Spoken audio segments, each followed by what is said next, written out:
sur ce thème de cet amour si grand que nous voulons parler ce matin. Il est intéressant que Frédéric est tombé sur ce texte parce que c'est le texte de ce matin que je vous invite à prendre avec moi dans la première épître de Jean, 1 Jean, chapitre 4. Le titre dans ma Bible parle de l'amour de Dieu et de ses effets. 1 Jean chapitre 4, et nous allons lire à partir du verset 7 à 21.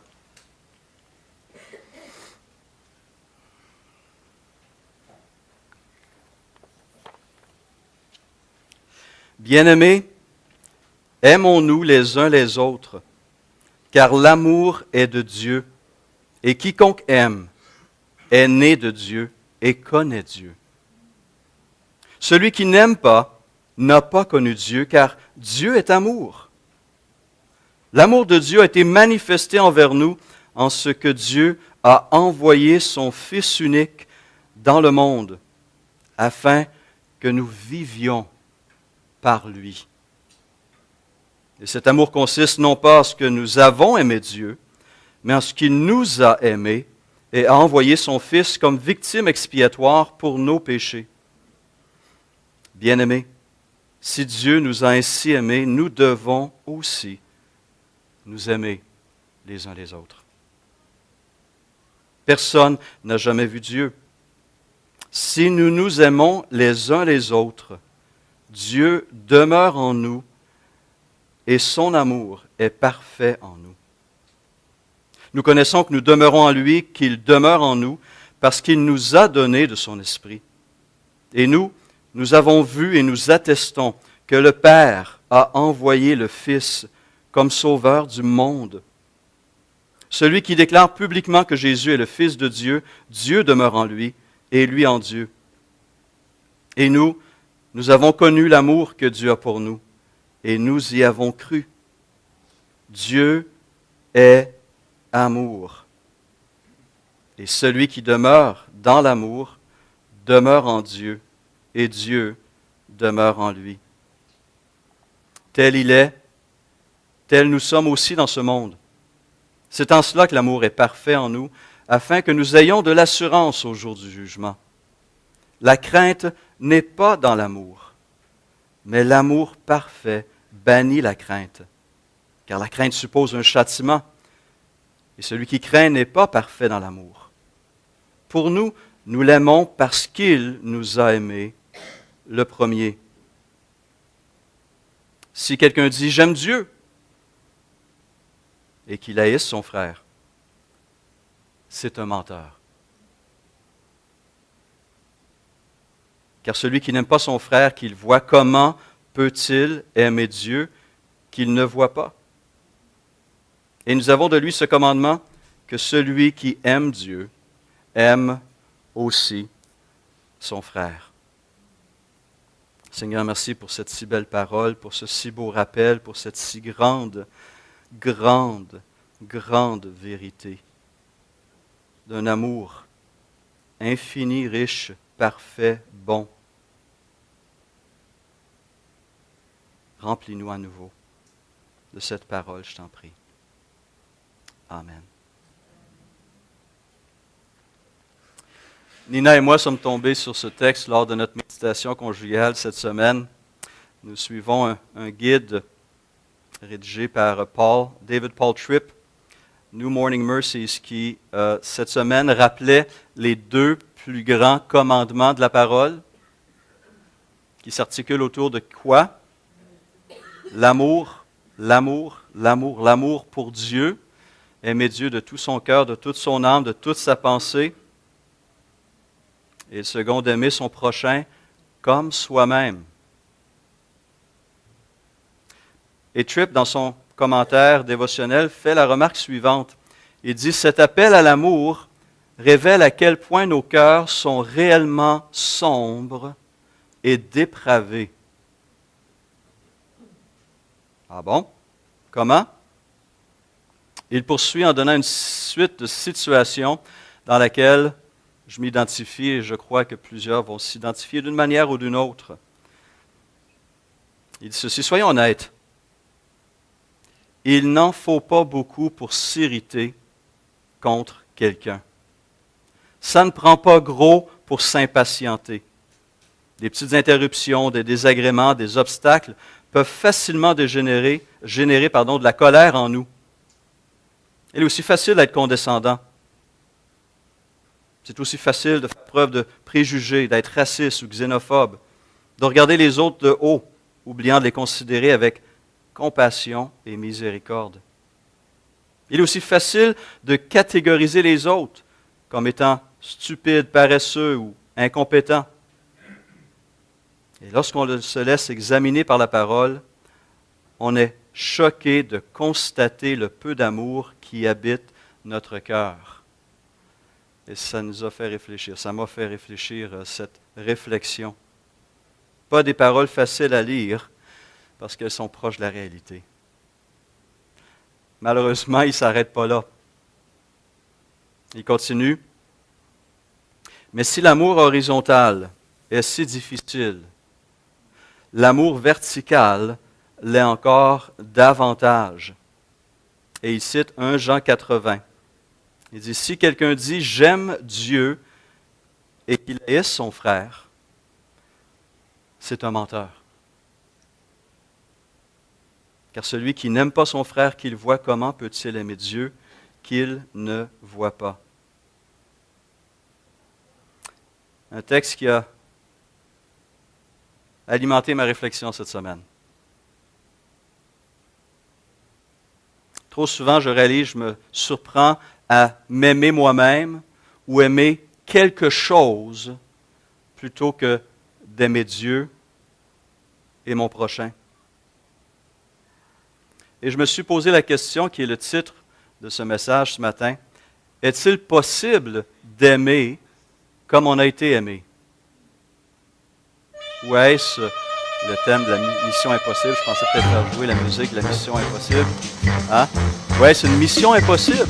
Ce que Dieu nous demande dans ce passage. Bien, 1 Jean 4, pour moi, communique une bonne nouvelle, qu'il est possible d'aimer, il est possible d'aimer comme nous avons été aimés, mais il faut se laisser saisir d'abord par certaines réalités et certaines vérités fondamentales. Et la toute première, la plus importante, la plus fondamentale, l'incontournable, l'indispensable, c'est qu'il est possible d'aimer parce que Dieu nous a aimés en premier.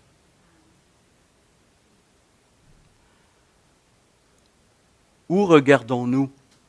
Où cherchons-nous à chaque jour pour cet amour que nous désirons tous?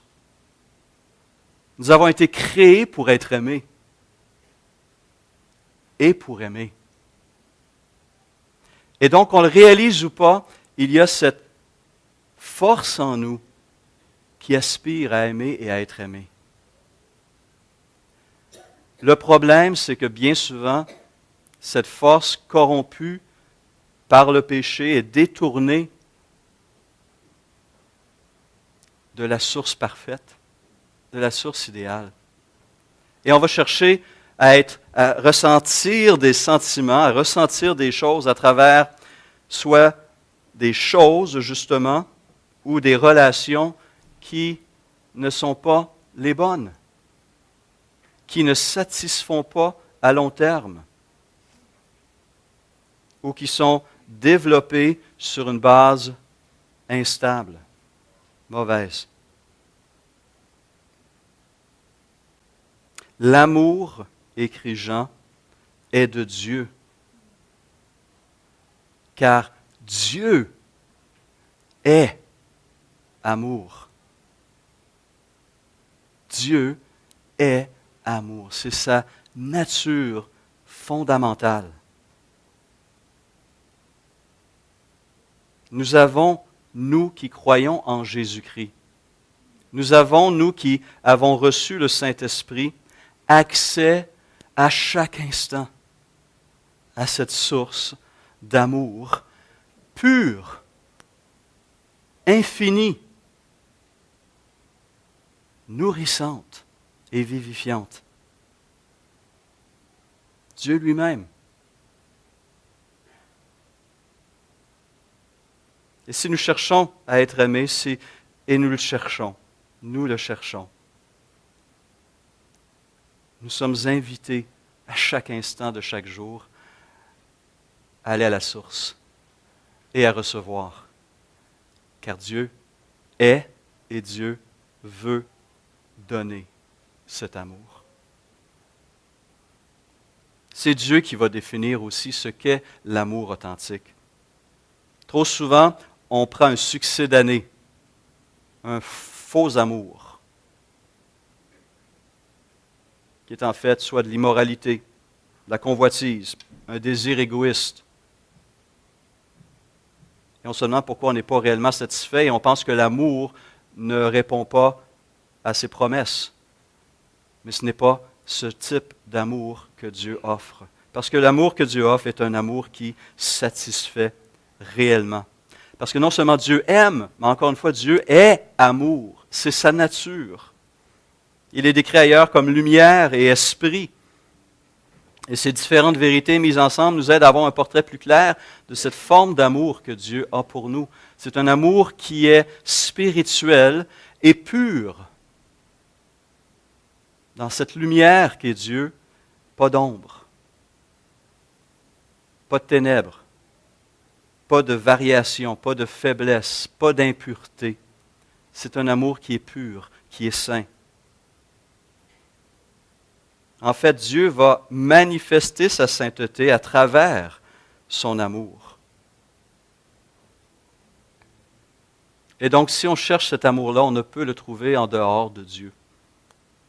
On peut trouver des petits amours, petits A, mais le grand amour ne se trouve et ne se reçoit qu'en Christ, en Dieu. J'ai tombé sur cette note dans la Bible d'études Vie Nouvelle que je recommande. J'aime beaucoup cette Bible, version second 21, avec toutes sortes de notes très, très riches. Et sous 1 Jean 4, les auteurs ont cette note qui dit ceci. L'amour de Dieu explique 5 choses. Premièrement, pourquoi il a créé? Parce qu'il aime. Il a créé des hommes à aimer. Deuxièmement, pourquoi il montre de la sollicitude? Parce qu'il aime les pécheurs, il prend soin d'eux. Troisièmement, pourquoi nous sommes doués de liberté? Dieu attend de notre part une réponse inspirée par l'amour. Pourquoi Christ est mort? Son amour pour nous l'a conduit à chercher une solution au problème du péché. Et cinquièmement, pourquoi nous recevons la vie éternelle? Le commentateur écrit, « L'amour de Dieu s'exprime envers nous ainsi pour toujours. » Pour toujours. Quelle belle réflexion. Quelle belle réflexion. Je réalise en même temps que dans ma façon d'aimer, ce n'est pas toujours la meilleure façon. N'est-ce pas? C'est peut-être pas votre cas, mais c'est certainement le mien. Et lorsque les choses vont mal, ou lorsqu'il y a des tensions, ou des difficultés, lorsque cet amour est atteint, et on veut rebâtir, on joue le jeu. Je joue le jeu, excusez-moi, je ne devrais pas généraliser, mais je joue le jeu. Nina peut en témoigner. Qui va faire le premier pas? Hein? C'est toujours moi. Non, mais c'était une remarque, je ne voulais pas vraiment que tu répondes, là, mais je voulais juste que tu... Mais bon, c'est fait.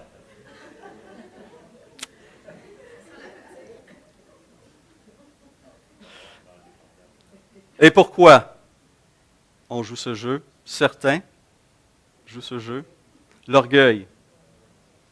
L'orgueil. N'est-ce pas? Il y a aussi une autre raison qui est là, pas chez tous, mais chez certains certainement, et dépendamment de la relation qu'on cherche à rebâtir, une question d'insécurité, de crainte. Si je fais le premier pas et qu'à nouveau je veux manifester mon amour à la personne, est-ce que cette personne va recevoir cet amour ou va le rejeter? Il y a une crainte qui est là. La crainte d'être rejeté. N'est-ce pas? Et on lutte avec ça, on lutte avec l'orgueil, on lutte avec la crainte, on lutte avec toutes sortes de sentiments et on joue le jeu. Qui va faire le premier pas? Cette peur n'a aucun sens avec Dieu. Pour la bonne et simple raison qu'il a déjà fait non seulement le premier pas, mais les premiers pas. Il a déjà démontré, avant même que je m'intéresse à lui, avant même que je pense à lui, avant même que je le recherche, il a fait les premiers pas. Il a initié cette manifestation de son amour pour moi. Pour nous, nous l'aimons, écrit Jean, chapitre 1, Jean 4, 19, parce qu'il nous a aimés le premier. Il a toujours pris et va continuer à prendre. Ce n'est pas juste pour le passé, c'est pour le présent, cette vérité, pour l'avenir. Et il va toujours prendre l'initiative d'aimer le premier. Son amour est un amour débordant, renversant. Dieu est amour. Et cet amour ne tarira jamais.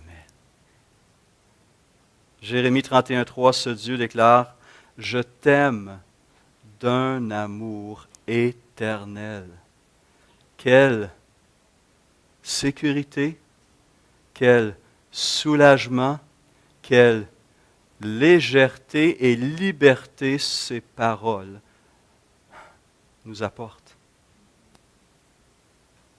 Un amour parfait, et il est parfait aussi parce qu'il est éternel, sans fin.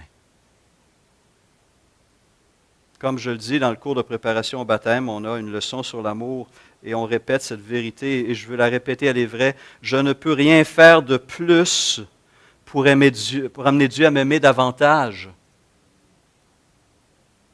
Et je ne peux rien faire non plus qui va amener Dieu à m'aimer moins. Son amour est parfait en moi, par Jésus-Christ. Et c'est pourquoi Jean peut dire, quelques versets plus loin, que l'amour parfait bannit, chasse, élimine la crainte. Pourquoi la crainte n'a plus sa place dans nos cœurs? Parce qu'il nous a aimés et a envoyé son Fils comme victime expiatoire pour nos péchés. Ou comme le dit la version Sommeur, c'est lui qui nous a aimés.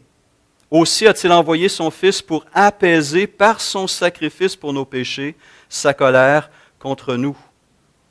Christ a apaisé la colère de Dieu qui pesait contre nous.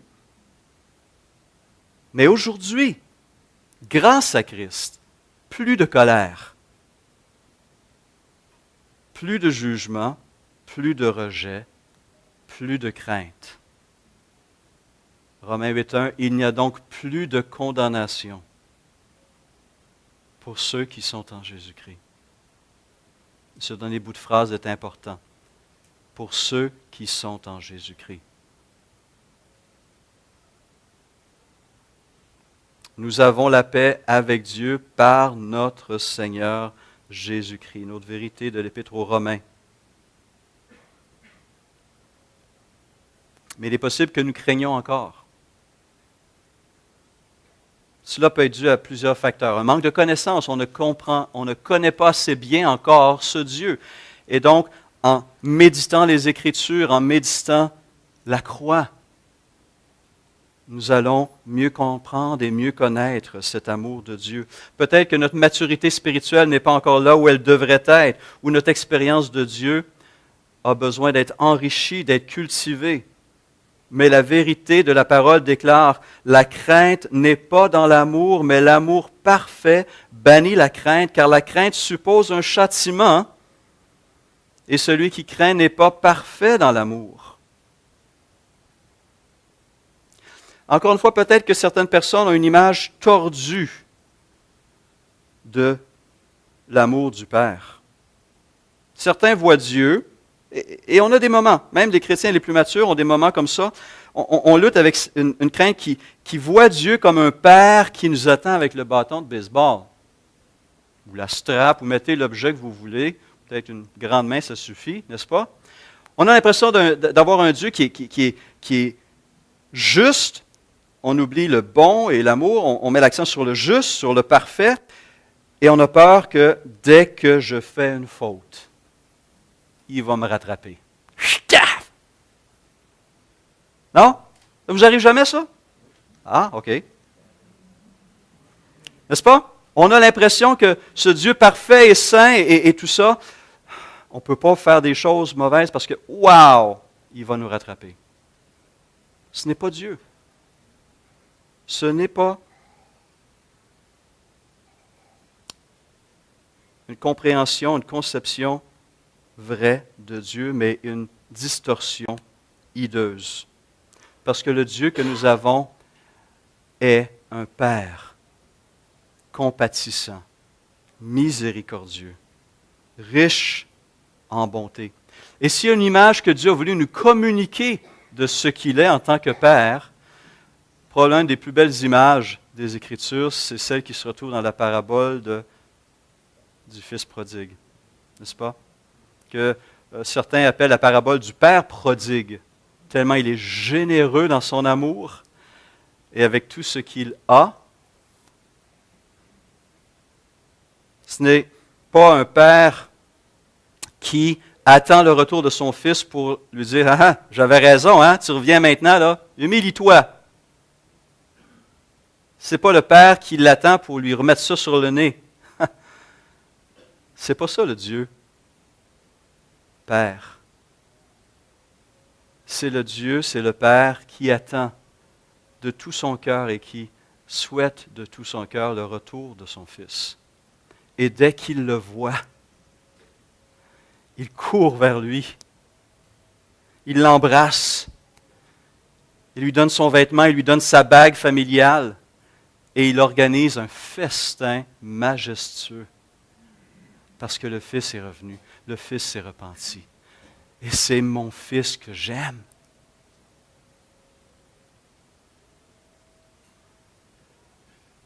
Dieu n'est pas un Père qui veut punir, mais un Père qui veut bénir. Abondamment. Connaissez-vous ce Dieu? Marchez-vous avec ce Dieu? Êtes-vous réchauffé à la lumière de ce Dieu?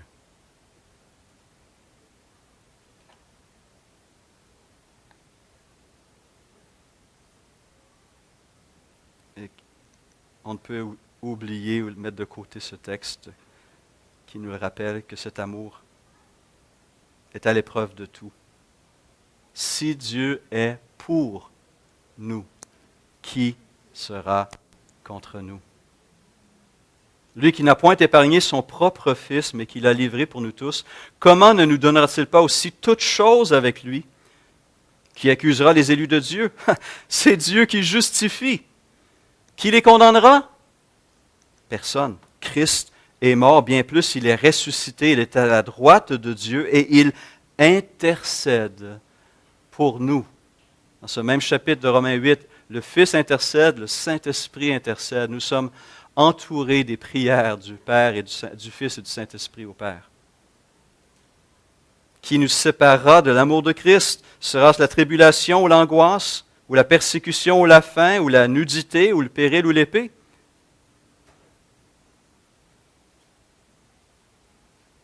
Dans toutes ces choses, nous sommes plus que vainqueurs par celui qui nous a aimés. Car j'ai quoi? J'ai l'assurance que ni la mort, ni la vie, ni les anges, ni les dominations, ni les choses présentes, ni les choses à venir. Pas juste passé, présent, à venir.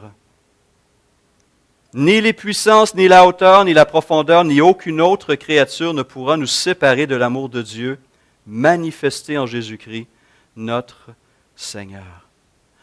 La vérité la plus fondamentale, c'est que cet amour vient de Dieu parce que Dieu est amour. Et cet amour m'est donné, nous est donné en quantité plus qu'industrielle. Bien plus. Surabondante. Ça coule, ça déborde. Parce que ça, c'est notre Dieu. Généreux et bon. Et cela donne la réponse à la question, est-il possible d'aimer comme on a aimé? Oui, si j'ai reçu cet amour en moi, j'ai l'Esprit de Dieu en moi, et l'Esprit de Dieu veut produire cet amour et me le permettre de le donner. Pas mon amour à Stéphane Couture, parce que le petit réservoir, là, il est petit. Il y a un autre réservoir, qui est le réservoir de Dieu et qui est rempli jour après jour. Et que je dois demander à Dieu de remplir jour après jour, et que je dois ensuite donner jour après jour. Et Jean ira plus loin, il dira que cet amour, l'amour est de Dieu, et quiconque aime ainsi est né de Dieu et connaît Dieu, écrit-il au verset 7. Celui qui n'aime pas n'a pas connu Dieu, car Dieu est amour. Et au verset 12 et 16, il dit, si nous nous aimons les uns les autres, Dieu demeure en nous et son amour est parfait en nous. Celui qui demeure dans l'amour demeure en Dieu et Dieu demeure en lui. Paul le dira, l'amour de Dieu est répandu dans nos cœurs par le Saint-Esprit qui nous a été donné. Nous avons accès à cet amour. La demandons-nous? La recevons-nous? La laissons-nous agir? Est la question. Ce n'est pas par manque. C'est par manque de volonté. Si cet amour ne se manifeste pas. C'est pourquoi Jean n'hésitera pas à prendre des paroles assez dures. Au verset 9 à 11, il dit, celui qui prétend être dans la lumière et qui est son frère est encore dans les ténèbres. Celui qui aime son frère demeure dans la lumière et aucune occasion de chute n'est en lui. Mais celui qui est son frère est dans les ténèbres, il marche dans les ténèbres, il ne sait où il va parce que les ténèbres ont aveuglé ses yeux. Et encore une fois, l'amour est quelque chose qui va se donner. C'est quelque chose de sacrificiel. Dieu a manifesté son amour de bien des manières. Dès la création, il a créé une œuvre splendide qui est capable de répondre à tous les besoins de l'homme. Et jusqu'à la chute, l'homme vivait dans une abondance incroyable et il avait la présence de Dieu qui venait marcher avec lui dans le jardin. Comblé. Comblé. Dieu a manifesté son amour dans la façon dont il a interagi avec la nation d'Israël. Il dit en Deutéronome 7, « Ce n'est point parce que vous surpassez en nombre tous les peuples que l'Éternel s'est attaché à vous et qui vous a choisi, car vous êtes le moindre de tous les peuples, mais parce que l'Éternel vous aime, parce qu'il a voulu tenir le serment qu'il avait fait à vos pères, l'Éternel vous a fait sortir par sa main puissante, vous a délivré de la maison de servitude, de la main de Pharaon, roi d'Égypte. » Mais la plus belle manifestation de cet amour va demeurer pour l'éternité, parce qu'il n'y en a pas de plus belle, la croix de Jésus-Christ. Dieu, écrit Paul, prouve son amour. On n'a pas besoin de la demander, on n'a pas besoin de la chercher, on n'a pas besoin de douter. Il l'a déjà démontré parfaitement. Dieu prouve son amour en ce que lorsque nous étions encore des pécheurs, Christ est mort pour vous et moi.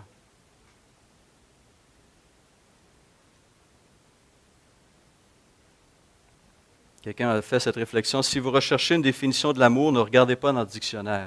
Regardez à la croix. C'est Dieu qui définit ce qu'est réellement l'amour. L'amour authentique ne se dit pas seulement non plus. Elle doit se manifester, elle doit se donner d'une manière ou d'une autre. Il y a quelques années, un journal local d'Oklahoma qui avait une section pour les messages que les citoyens de la ville peuvent publier, des messages de souhait, des souhaits d'anniversaire, des mots d'amour, avait ce passage, ce texte qui était écrit par un jeune homme, plus ou moins. Et le texte était le suivant. « Merci Shirley Slusser, c'est le nom de la dame, pour nos 18 années de bonheur conjugal. » En passant, les Blackburns, c'est combien hier? 45. Félicitations. 45 ans. Eh bien, cet homme voulait souligner, en envoyant cette lettre au journal d'Oklahoma, l'amour qu'il avait pour son épouse de 18 ans. Merci pour ces 18 années de bonheur conjugal. Tu es la femme la plus merveilleuse, la plus belle au monde, et je t'aime plus que jamais. Et si ce n'était pas pour le fait que j'ai promis à Dan, à Larry et à George que j'irais jouer au pool avec eux ce soir, c'est certain que je serai avec toi ce soir pour cet anniversaire qui est la plus belle journée de ma vie. Ouch! C'est touchant, hein? Oh! Quelle belle parole d'amour, hein? Les actes, les gestes vont parler bien plus fort que les mots. C'est ce qu'on dit, n'est-ce pas?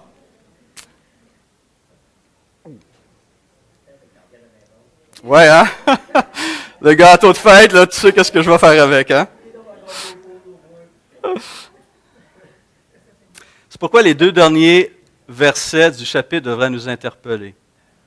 Si quelqu'un dit « J'aime Dieu », ah oui, ah, Dieu, je l'aime, fantastique, et tout. Et qu'il haïsse son frère, c'est un menteur. Car celui qui n'aime pas son frère qu'il voit, comment peut-il aimer Dieu qu'il ne voit pas? Et nous avons de lui ce commandement que celui qui aime Dieu aime aussi son frère. Je vous ai déjà parlé et vous avez croisé de ces gens qui se disent chrétiens, mais qui disent aussi, bien moi j'ai l'Esprit de Dieu en moi, j'ai la parole de Dieu, j'ai tout ce qu'il me faut. Je n'ai pas besoin de l'Église. Après tout, les églises que j'ai fréquentées, si vous saviez, hein, pas beaucoup d'amour là-bas. Il y en a qui ont déjà croisé du monde comme ça? Ah, il y en a, hein? Est-ce qu'il y en a qui ont déjà été comme ça? Non, excusez, pardon.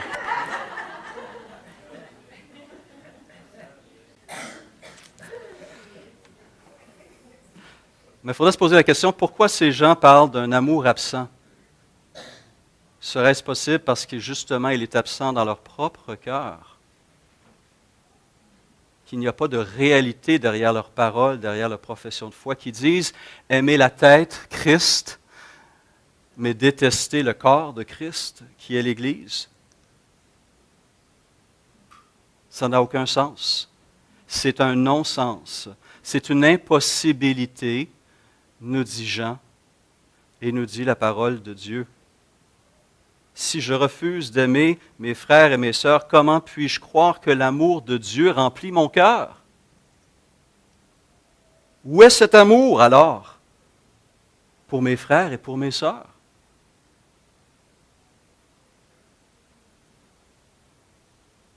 Ne nous limitons pas à nos frères et nos sœurs en Christ. Parents, envers vos enfants, où est cet amour même envers ce fils ou cette fille qui est dur, rebelle, insoumis, difficile? Où est cet amour que le Père avait pour son Fils prodigue? Est-ce que nous avons encore cet amour même pour un enfant qui a rejeté Christ et qui apporte beaucoup de souffrance? Est-ce que j'aime encore? Est-ce que je suis prêt encore à accueillir? Ou dans l'autre sens, les enfants envers des parents, un père ou une mère trop dur, trop légaliste peut-être, rigide, inflexible, disciplinaire, qui, elle, attend avec le bâton de baseball ou la strap. Et oui, il y a des blessures incroyables. qu'on porte jusque dans l'âge adulte. Mais que l'amour de Christ peut guérir. Un baume miraculeux. Et la guérison, là aussi, est possible, et l'amour aussi est possible. Parce que ce n'est pas n'importe quel amour. C'est l'amour de Dieu. Ou encore un mari envers son épouse, une épouse envers son mari. Comme vous savez, il y en a qui font toujours les premiers pas, pas l'autre. La patience d'aimer, l'amour d'être patient. Devant les erreurs, les péchés, l'orgueil ou je ne sais quoi de l'autre. Est-ce que j'aime encore? Est-ce que je veux aimer encore? Suis-je appelé à aimer encore? Ai-je reçu assez d'amour d'un Dieu parfait pour aimer encore? Oui, oui, oui. Très facile de dire qu'on aime Dieu et son prochain quand ça consiste essentiellement à venir à l'église le dimanche matin, dire bonjour, beau sourire, puis on s'en va chez nous, puis on chiale sur ci, puis on chiale sur ça. C'est facile, ce genre d'amour. Mais l'amour authentique va se voir de la manière dont on va traiter l'autre et les autres. Et la réalité de l'amour de Dieu en moi va se manifester à travers la façon dont je vais aimer lorsque l'autre n'est pas aimable.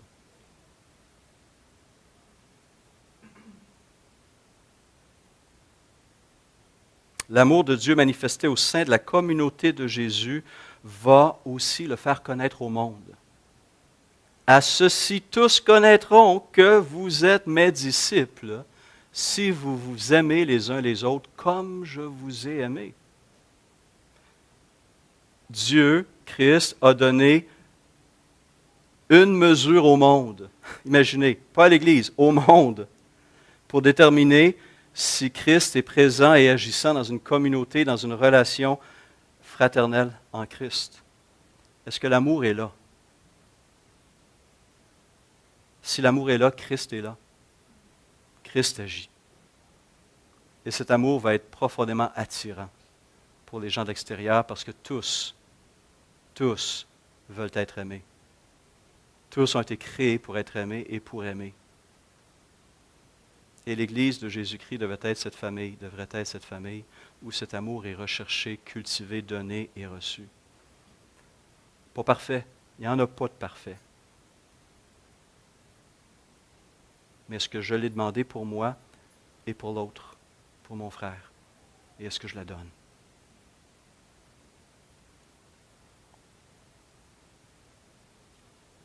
Christ en nous, son amour qui nous remplit. Aimer comme on a été aimé n'est pas une mission impossible. Parce que le Dieu des impossibles, le Dieu de l'impossible nous remplit et nous habite. Et la promesse de Dieu, le Dieu des promesses est là aussi, lorsqu'il a dit « demandez ». Et quoi? C'est beaucoup trop simple, ça. Il ne manque pas des clauses, non? Il n'y a pas un petit caractère en bas, un qui nous amène au bas du texte avec des clauses ça de long qui dit « sauf en cas de », mais exclu, et non! Demandez de tout votre cœur, demandez réellement, sincèrement, demandez et vous recevrez.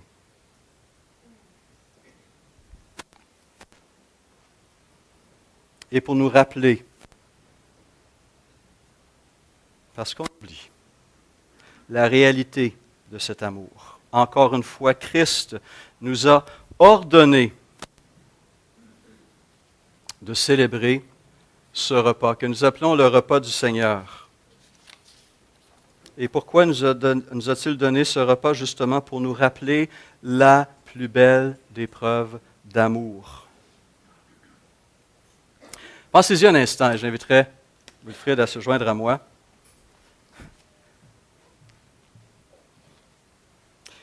Bientôt, nous aurons les funérailles de notre frère Raymond Fournier. Et qu'est-ce qu'on aime faire lors de funérailles? On aime se rappeler la vie des gens, pour trouver un peu de consolation devant la mort de cette personne. Christ nous invite à fixer nos regards sur sa mort, à nous rappeler sa mort.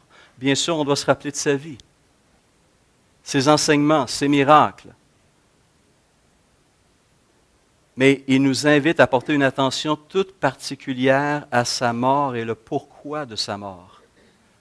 Parce que cette mort, dans cette mort, il s'est lui-même donné librement pour vous et moi, pour nous épargner un éloignement et un jugement éternel, pour nous réconcilier avec notre Créateur tout-puissant, saint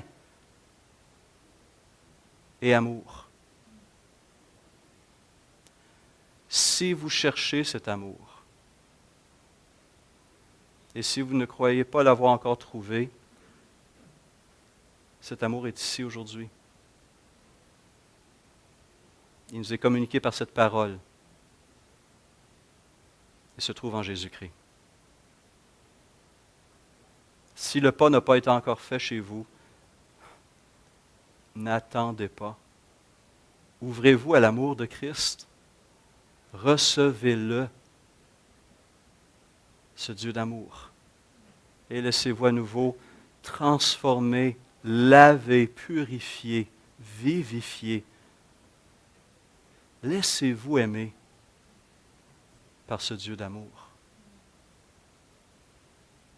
Et peut-être vous êtes chrétien, vous avez marché avec fidélité pendant plusieurs années, puis cet amour vous paraît encore un peu distant, vous ne le sentez pas. On aime bien les sentiments. Je pense qu'on a besoin de retourner alors sur la parole de Dieu, sur la promesse de Dieu, et laisser les promesses et les témoignages de la parole enlever les doutes, enlever ces blocages et croire à nouveau. Je suis aimé. Je suis aimé parfaitement. Et je le serai pour toujours. En Jésus-Christ, qui est mort pour moi sur la croix et qui vit en moi par la foi. Seigneur, merci pour ce repas qui tourne nos regards sur toi, sur ton sacrifice, preuve absolue d'amour.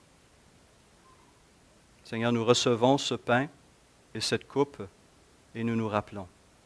Nous nous rappelons. Tu nous as aimés. Tu nous aimes. Et tu nous aimeras toujours. Amen.